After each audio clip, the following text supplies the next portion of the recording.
des victimes des inondations dans la vallée du fleuve Sénégal, qui se plaignent de l'absence de soutien effectif du gouvernement, malgré les importants moyens qui avaient été annoncés aux paysans, à des paysans confrontés à l'échec de la campagne agricole, notamment arachidière, sans que le gouvernement ne songe un seul instant à des mesures de solidarité. Dans le même temps, les étudiants se mobilisent contre le non-paiement de leurs bourses et le blocage des chantiers d'infrastructures universitaires. Plus globalement, le désespoir de la jeunesse s'exprime dans la recrudescence préoccupante des départs en pirogue vers l'Europe et les images insoutenables des rassemblements consécutifs aux promesses intempestives de départ vers l'Espagne pour 2 mois de cueillette dans les champs.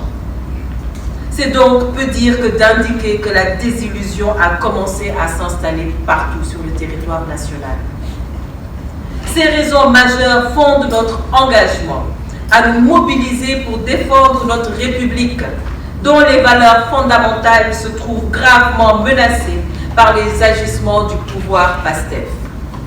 C'est pourquoi nous décidons de constituer une alliance dénommée Front pour la défense de la démocratie et de la République, FDR.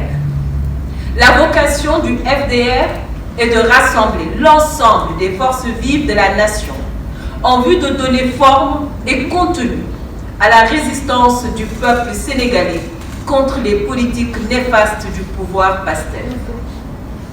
Le FDR engagera dans les prochaines semaines des actions décisives autour des exigences suivantes. D'abord, défense des libertés et des droits démocratiques, notamment la libération immédiate et inconditionnelle de tous les prisonniers politiques et la fin des persécutions contre les opposants, les journalistes et les voix critiques. Le respect effectif des droits constitutionnels, en particulier la liberté de manifestation pacifique et la liberté d'expression.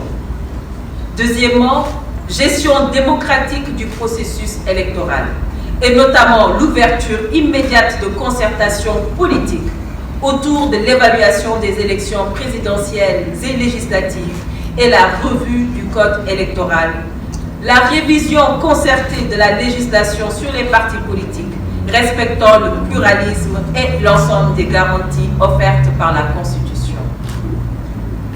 Troisième point, solidarité avec les populations en lutte.